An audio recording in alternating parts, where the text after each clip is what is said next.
NBC's Ann Curry sat down with the Secretary of State, with Hillary Clinton in Zurich, Switzerland over the weekend, where she witnessed the signing of an historic peace deal between Armenia and Turkey. That, of course, those protocols still have to be ratified by their own parliaments. That could be problematic. But Ann asked Secretary Clinton about Afghanistan and Iran, and if she will ever make a run for the White House again. Why are you not more out in front on these very important issues of our time?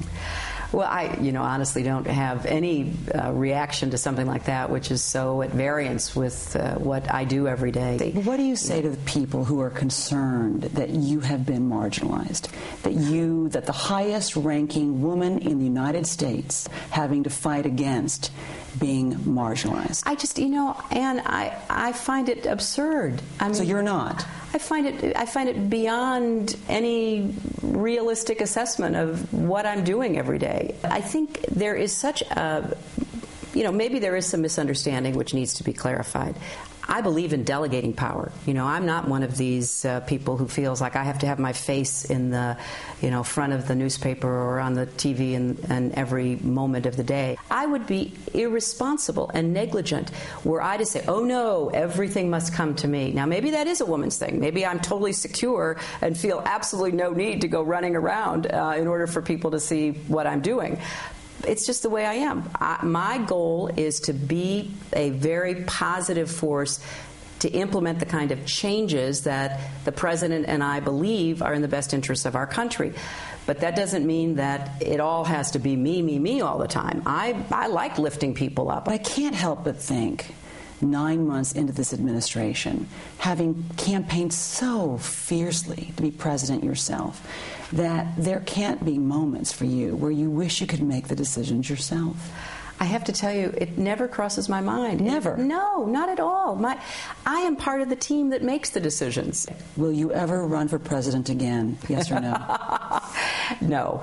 No. No. I mean, this is a great job. It is a 24/7 job, and I'm looking forward to retirement at some point. NBC's Ann Curry joins us now. Ann, in an extraordinary interview, she's never going to retire. People like Hillary Clinton who love what they do as much as she does, she's not going to retire. That Well, I think that's a good point. I mean, she's a very hardworking person. But I think that this road trip that she's been on as Secretary of State has definitely been exhausting. And she's, as you've been reporting, going from city to country to city to country. It's been a bit of a blur, she acknowledged to us before even the camera started rolling, Andrea. And she's already taken off from Moscow for what could be the most important part of her trip diplomatically. Let's talk about Hillary Clinton on Afghanistan. Let me play a little bit more of your interview because you asked her about the Afghan decision-making on policy. Let's watch. This process will result in a very well thought out approach, and the number of troops will reflect how we are going to implement the strategy. Now, I know there are many Americans who say, get out of Afghanistan, bring them all home, and there are others who say, put in hundreds of thousands of more. But I think neither extreme is really focused on the situation as we are. I mean, the fact is, as the Secretary said to you, they do seem to be working within the parameters of some obvious disagreements. They've got a problem with the military. The military is clearly off in one other place. But the foreign policy team, as from my experience, is working more coherently than in the past. Well, just as you were talking with Chuck about, I mean, they want to present a united front, but clearly from what we're hearing, not only from Biden, but also from the Secretary of State over the weekend, they've got a long way to go before they get there. It was really interesting to hear her describe the nature of the conversation that's happening behind closed doors, what's happening over these weeks. We understand that we're hearing from the White House spokesman, Robert Gibbs, is going to be, the amount of time it's going to be taking before we hear a final decision. What she said to us was, quote, what is going on is this analysis, a kind of deep, stripped-down investigation of assumptions. This process has certainly clarified for me some of what we're up against, kind of cleared away some of the mythology and the presumptions.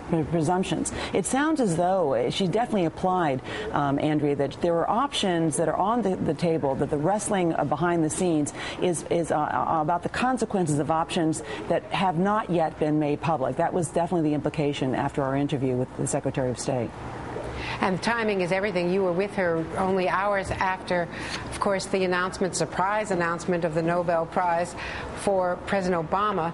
A lot of people have said that the Clinton Global Initiative was deserving, that for the last decade, the Clinton Global Initiative has raised billions of dollars that are spent all over the world, that Bill Clinton had to be eyeing that prize, and that now Al Gore has won the Nobel Prize, President Obama has, and Bill Clinton has not.